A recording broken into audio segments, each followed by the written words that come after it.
It's the May 2026 edition of the IoT Security Foundation webinar series, and today we'll be talking about the ETSI 303645 standard. But before we get into that, presumably everybody watching today is into regulation, so I'm pleased to announce that the next IoTSF plenary event will be solely focused on the Cyber Resilience Act. This event will take place at the premises of PA Consulting in London. The nearest tube will be Victoria, and all happens on Wednesday, the 15th of July. The event is called You Are Not Ready for the CRA. And if you're not an IoTSF member, you can still attend. Details are on the IoTSecurityFoundation.org website. Just go to the events section, scroll down a bit. Spaces are limited, so register for that now. Onwards, and it's my pleasure to introduce first a veteran of the IoTSF. He's been involved with us from the very beginning, even presented at our first ever event back in 2015 and multiple times since. He's a previous IoTSF webinar guest, and he joins us from Buckingham in England. He is none other than Ken Munro of Pen Test Partners. Joining him today is his Pen Test Partners colleague, Samuel Thom. He's making his IoTSF webinar debut, but hopefully it will be the first of many. Sam is in quite possibly the nicest part of England. He joins us from Kendal in Cumbria. Not as nice as anywhere in bonny Scotland, but close. And we also have a third guest today. It is Kayla the doll. All will become clear as today's broadcast progresses. If you're watching live, please put any questions, comments, or observations for either Sam or Ken in Zoom chat, and we'll get to those during the Q&A section of today's broadcast a little bit later on. So let's get into it. ETSI EN 303645. Gentlemen, the floor is yours. Thank you very much. Thanks. Yeah. Hi, everybody. Yes, so my name is Sam, as Chris said before. With me, we've got Ken. I'm one of the hardware security consultants at PTP, and we do everything from IoT to operational stuff. And that lets us see lots of interesting devices and ecosystems. We typically focus around threat modeling, consulting, and testing. So that's kind of our worldview on these systems. But really, we'll try and hack anything that moves or does something interesting. We've got Ken here as well. So as you know, Ken's been here for a while. He's also started PTP's IoT security work. And some of you may know his mate, Kayla, who he's got with him as well. So why am I here to talk to you today? Well, at PTP, we think that EN 303645 is a pretty good standard. And so therefore, we wanted to talk about it. We see quite a few devices move through our sort of testing offerings, and we've noticed that it is possible to make secure products that don't comply. It's possible to make insecure products that do comply. And we think it's a good chance to sort of reflect on the question, do we just do compliance work for security reasons, or is there something else going on here? Yeah, so who is the talk for? Not necessarily for existing 303645 ninjas, but you're very welcome. But really, I've kind of aimed this at people who might be going for certification soon. Perhaps you're at the start of a product lifecycle and you're thinking about how to do security. Or if you just generally want some insight into our experience testing systems and seeing how they kind of align with and meet or otherwise the standard. Our position really is that we're seeing products taking their first pass against the provisions in the standard, which I think is a good place to share learning. So we are not a certifying body. We're not doing that in-depth certification work. We are taking a product and sort of doing it, I'd argue, cheaper and quicker. This is where we think you might have problems before you kind of go and do that full piece. So yeah, and then why 303645 in particular? It's been the standard of choice now it's been around for 5 or 6 years. It's got a good level of detail for most kind of IoT projects, in our opinion, and the requirements are pretty good. And we'll discuss them as we go through. For those of you who've never seen them before, we will show some of it. And for those of you who are experts, we'll try and get through it with some examples and stuff to make it more bearable, to go over stuff that you maybe already know. Yeah, so what is 303645? So it's a standard for consumer IoT devices. there's 13 requirements, provisions, the standard calls them. The way I see them, they're kind of like almost anti-patterns. A lot of them, they're kind of saying these are things we don't want to see. And historically, that's kind of worked pretty well. The UK National Cybersecurity Centre has been publishing anti-patterns for years, and they stop behaviours that we don't want to see. Each of those 13 provisions you see on the screen has sub-provisions and notes. The notes are super helpful. If you're a first-time reader of the standard, it can be a little confusing. There's technical report, there's the conformance documents, and there's also the tech spec, which is basically an exact mirror. So if you're looking at EN 303.645, that's the standard part, and everything else kind of backs that up. And it is explained in there, but no one ever sits you down and explains this to you. Yeah, and so what am I going to talk about around this standard? Because you could just go and read it, right? But we will start with an overview of the standard to kind of make sure we're all on the same page as much as anything. So we'll focus on the actual the provisions in section 5. There is also a sort of data protection provisions. They're also good, and you should read them. We just don't really have time. And also, it kind of gets confusing with other regulation. I'm sure you're all aware of privacy regulation that will affect lots of your products. We're going to try and avoid just parroting out the provisions. We're kind of going to summarize each one, the problems that we see with them, and hopefully show you some examples that are helpful. And then there's a break for us to take in the middle, where Chris is going to go over some of their other stuff. And then after that, we'll come back and we'll talk about kind of the trends that we've seen over the last sort of 12 months to 2 years. We had about 10 formal assessments where we've explicitly said, hey, against the standard, this is where we think you're doing well. This is where we think maybe you're not doing so well. And then we've got 6 or 7 that I thought were kind of useful, honourable additions, you might say, where I think it's worth bringing in some of the key findings and interesting outcomes for us to talk about. Yeah, so without further ado, let's go into the provisions. So I'll go through them one by one. There's 13, but they get quicker towards the back end. So for those of you who are trying to predict when you get in your break, we're going to be halfway through before we feel like we're halfway through. So number 1, this provision is trying to get rid of default passwords as a thing. We love to see that.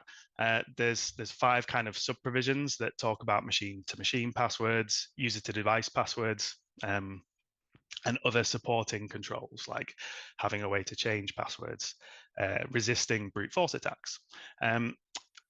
We think this is probably the most useful thing that the standard has done for the community. It explicitly tackles the problem that just plagues IoT systems.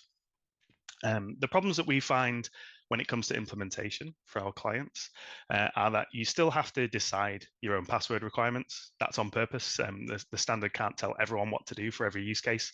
And there's really good tips in the notes. So avoiding derived passwords. They speak about MAC addresses, serial numbers, identifiers, host names. They're all things that are predictable, and even if they're hashed or whatever, we still find them. So that's a really great thing that it calls out. There is a piece of the conformance specification that says no known strings, but for some use cases we've seen, people want to deploy this kind of 3 words approach that you may have seen, where you pick 3 random words, a bit like how what 3 words works, and you assign that password to each device. Does that counteract avoiding known strings? Probably. And then the pre-shared keys and the machine-to-machine authentication statements can leave Bluetooth pairing, things like LoRa, other kind of RF between devices is a little bit of a gray area for people picking up the standard to try and understand. But yeah, as long as you're taking the intent of this requirement to heart, avoiding those guessable fleet-wide passwords, then you're 80% of the way there. So we've seen some really interesting stuff around this area, and we'll talk about it later. We've even seen great implementations. So if anyone's using a broker, a message broker as part of their solution, we recently had a system that used brokers, and they've done a great job of applying certificates, rolling them, and then they had device to device, user to device, and then they had this like supervisory broker at the top, and it was all super, except there was a development credential in all the brokers that was weak. So even though they'd met the provision really well with the design certificate controls, there was stuff that was non-compliant that basically had slipped through the gaps. Yeah, so a really important provision. Number two is implementing a means to report vulnerabilities. And this one's come through into legislation as well. This is all about giving researchers or anyone really who finds a security issue with your product a means to report that, and putting a mechanism in place for your people to report, to manage those reports in a timely manner. There's also this idea that there should be a continuous process to manage vulnerabilities and triage them anyway. And we really like to see that implemented if you can. So I know if you're looking at the standard and saying, hey, it's a bit of a should, that backs up the external reports by giving your people a process that they can lean on. Just in the same way that if maybe a subject access request came in under GDPR, you might hand that off to another team. We like to see similar kind of people processes in place there. Yeah, so we see this all over the products that we work with. Typically, they're pretty good. Interesting areas are where we've got like white boxed appliances or something, white label appliances, where one vendor might be publishing their vulnerability disclosure policy, and then the vendor that's kind of labeling that struggles to point to it in a sensible way. And we've also seen teams handling reports, but perhaps making, I hesitate to say wrong decisions, but decisions that don't focus on the risk. So interestingly, Ken's mate Kayla that he's got with him, they had a vulnerability disclosure policy that would comply with this, but they decided not to do anything about the doll, and the doll was ultimately sort of able to listen to children and swear at them, which wasn't ideal. Cool. So moving on to software updates. So software updates is another like really high value area of the standard, and that's why there's how many of there are there? 16 sub provisions in there. There's some key themes running through these, and I'll let you read the slides after. I'll read them now.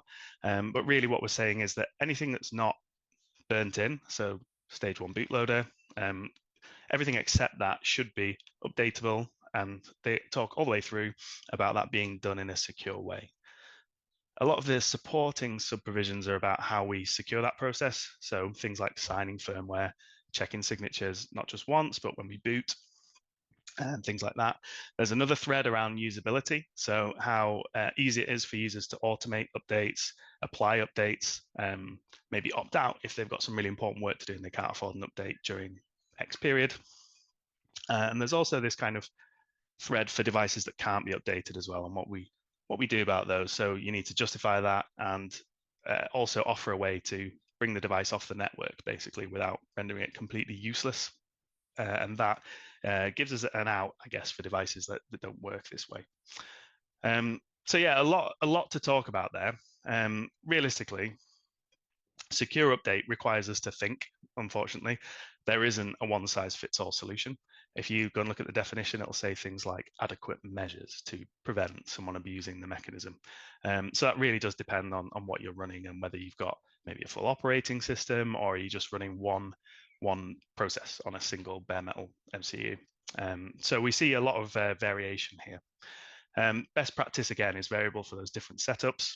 And a lot of the stuff in there that's kind of optional or conditional on you having some kind of function is really high value. So the stuff around giving users the option to have automatic updates. Where we see that systems are just patched way better. So we love to see those implemented if we can. But yeah, because it's such a big and heavy section, it can cause confusion. We see quite a lot of systems, or certainly recently, we've seen a lot of systems with no rollback protection. So we've had a router in recently where if you manually upgrade it, you can revert to previous firmware. And the reason that we've gone to a newer firmware is usually because there's some issue, right? And in this case, that issue was a security issue. So if we can roll back to previous firmware, exploit that firmware, then we can subvert the re-upgrade and take control of the device again. So yeah, really interesting area, firmware updates. We find that when people start to migrate towards using secure boot, whether you've got a small system or a big system, that kind of drives better secure firmware update practices, because we have to be thinking about firmware signing right from the get-go. Yeah, so really interesting, super valuable section. Okay, next up, we've got secure storage of sensitive stuff, really. And the standard is kind of understandably vague. We're not going to tell everybody what we think their critical security stuff is. You're going to have a think about that. And it's pretty brief. We're kind of saying, hey, you need to store stuff in a secure way. And I love that it says don't store it in your source, in your firmware, in your compiled firmware. We should be using our firmware to go and get that stuff from some secure storage. There's stuff here around firmware update checks, which is interesting, right? And the standard isn't going to fully tell you how to do this either. So how to go and get secure secrets? Do you get them from a secure element? Do you use a TPM to do that, or do you just use them in some internal storage if you've only got a little microcontroller?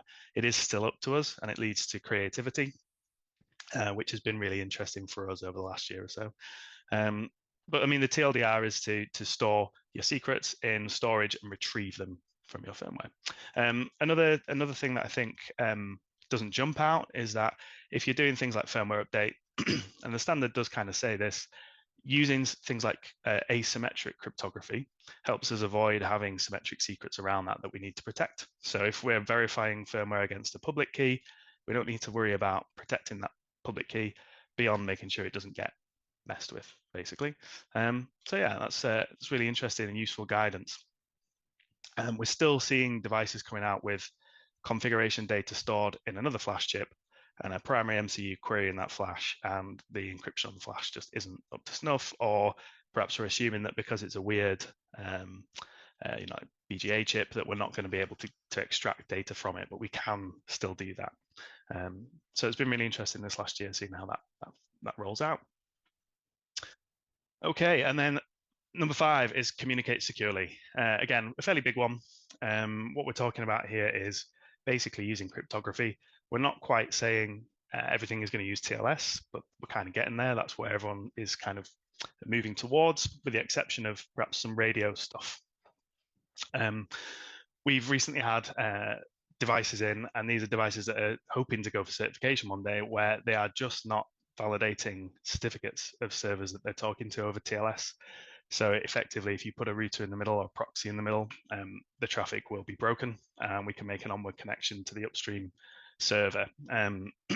We also had recently a blog about some of these thermostat devices, Shelly thermostat devices, where machine-to-machine communications use default pins effectively. So the communications between controllers and the thermostats were affected as well. So we're still seeing this fall down, which I think is really interesting. I mean, we've got the 8 provisions there. Realistically, what I'm saying is we still need to think about best practice. The reason that we're seeing these TLS issues is that it is hard to configure embedded TLS libraries sometimes. And even if you've got a full fat Linux system to work with, adding your own certificates can be complex. There's a little bit of overlap and duplication with the secure storage stuff because we're talking about key material effectively, but as long as you're complying in both areas, you should be okay. 552, it basically says we should be using reviewed cryptographic implementations. For us, this is like rule 1 of crypto. If we ever run a secure coding workshop or threat modeling workshop, we're saying, hey, go and pick up somebody else's libraries. I think a lot of developers know this. But we ask our clients to kind of treat that as a must, not a should.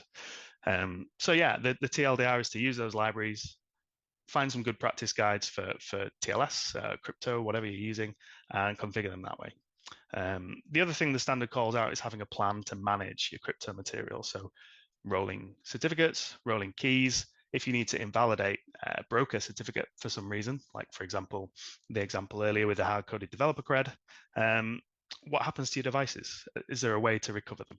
So they're all things that we're interested in speaking around. Kind of take us sometimes outside the scope of the standard, but they're really useful things for our clients to be considering. So the standard then goes on to talk about minimizing things that are exposed for attack, basically. This cuts across various parts of most solutions, but we'll see issues physically in hardware. We'll see issues on network interfaces. And we'll see issues generally in what we would call builds of embedded systems. So the first part of this provision is talking about reducing exposed services. It talks about where we expose services to. So I always think a router is easy to understand. You want your management interface to be on the customer's network, not on the WAN side of their home router, or it might get managed from far away. So that's what the standard's trying to get across, that kind of idea, but more broadly for all types of different solutions.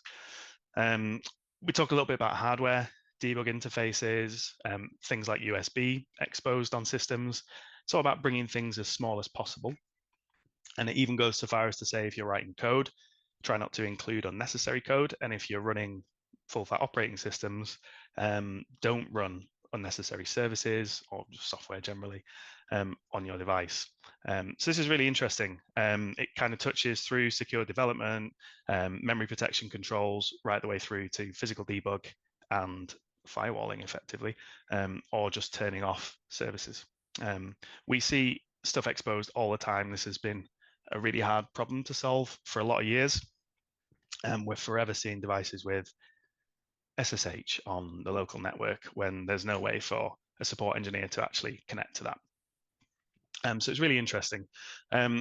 We see as well that debug interfaces typically are the opposite way to how the standard thinks about the shoulds and musts. So they're obviously trying to invert that behavior where we typically see debug interfaces open, but maybe enclosed inside the product or covered up with epoxy.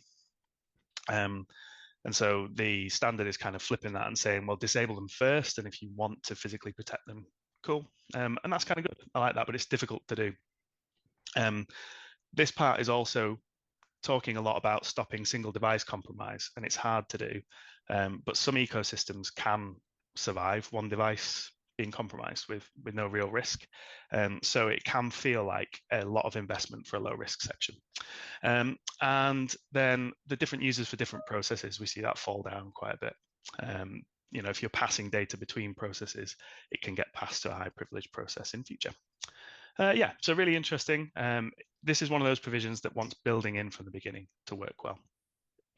Then we've got software integrity, a short section really where we're talking about using secure boot. It's still not kind of fully mandatory here, and the alerting is difficult to do. So remotely alerting an administrator that a device has failed secure boot is tricky because we have to boot to something to send that alert, right? So our most recent secure boot failing is a bootloader issue, and that's kind of the only way we're breaking secure boot when it's well implemented. So if you are looking at secure boot following the guides, this should be an easy-ish one to tick off. Protecting personal data. This one is interesting because it splits sensitive and personal data from each other. Again, the boundary with protecting secure communications and sensitive data kind of overlaps. So you can often hit this with the same controls as you're using in the other areas. We also need to decide what constitutes transparent and accessible for alerting sensing capabilities. So Google Play can do this. Is that good enough? Should we also have it in the TOS? We really need to have a think. Number 9, we've got resilience to outages. So this is all about network and power. So if the device goes off the network, does it still work? If it loses power, does that cause any issues? For us, we see quite often we'll implement controls like secure boot and secure firmware updates. And if there's a power cycle during those, then our security controls can cause engineering problems. So that's where we're most interested in engaging with clients, really. We also see really interesting failures like tamper switches on casings. So we saw this with the car charger, where the tamper switch the logic of it was all wrong. It was normally open. So if power failed, you could tamper with the device and power it back up again, and no alert would be sent off. So that was really interesting. Number 10, examining telemetry. So if you're taking telemetry, you should be monitoring for security anomalies. This is a big if and a should for good reason, but it kind of makes people almost not want to do telemetry monitoring, and it is tricky. I think it's interesting to call out because there's definitely things that we do, like duplicating devices or making loads of authentication attempts that can absolutely be detected through your existing telemetry. Then making it easy for users to delete their data. This is all about removing data from the device and the backend services. We see that this is difficult for people who have ecosystems with lots of devices to one account, because there's kind of a natural push-pull there where we want to delete data off the device but maintain the account, or do we just want to delete the device and the account all in one go? It's not the same for every user every time. So really we see most success where people are tackling both problems at the same time as one big problem, rather than handing the deletion off to the device team. Installation and maintenance being easy is the second to last. So this is all about minimizing the user's basically dependence on the user to secure the device at first use. Again, we really like to see everything from this list implemented. The guidance you'll need to provide will vary, but if you're using something like a wizard through an app or through a web UI, we see great success with that. It kind of helps to give you a place to guide people why you're telling them to set things a certain way. And then the last one is validating input data. So this, the standard talks about this at the application layer and via user interfaces. We don't really see the difference there so much. We just kind of try and send untrusted data everywhere we can. Again, radio interfaces are quite often forgotten because they can be a source of attacker provided data. It's also something you can meet a pass against and test against, but new issues can arise later. It's an area that needs constant testing. You know, there's new polyglots come out, there's new bypasses for whatever filtering you've picked up that might come out in future. Yeah, so this is one where it comes to us, it's quite often later in the day. Recently, we've had USB fuzzing that's successfully crashed like USB stacks. Technically a fail on this side, and fuzzing internally could have caught that. So yeah, that's a 1,000-mile-an-hour overview of the 13 provisions in the standard. I think a slightly over midway, sorry, Chris, break, where we're going over to you again. Thank you very much, Sam. Don't worry about it. That timing was perfect. Let me put myself back on camera. Hang on. Where are we? There we go. The 2026 IoTSF Annual Conference will take place in London this coming August. Our parent company, TechWorks, is celebrating its 30th anniversary this year, so it's going to be holding one big event at the Novotel London West in Hammersmith, and the IoTSF conference will be a part of it. We'll have our own auditorium, and this will be the 12th year of the longest running IoT security conference anywhere in the world. The call for speakers is open now, and the deadline is Friday the 5th of June, so just 8 days left to submit your abstract. Sponsorship and exhibitor opportunities are available too. The link with any and all information is in Zoom chat right now if you're watching this broadcast live. If you're watching on YouTube, I'll put the link in the comments as well. Now, at last year's IoTSF conference, one of the keynotes was Dex Hunter-Torek, who is formerly of Meta/Facebook, Google, the United Nations, and SpaceX, just to name some of his CV entries. He went down a storm, and the YouTube recording of his presentation at last year's conference is one of the most watched videos we've ever published on the IoTSF YouTube channel. I am delighted to say that Dex Hunter-Torek will keynote again at the 2026 IoTSF conference. It all takes place on Wednesday, the 26th of August. Please register now. As I say, any and all information is available in Zoom chat right now. Just click on the link. Today's broadcast on 303-645 continues now. Back to Sam and Ken of Pentest Partners. Sam, back to you. Thank you very much.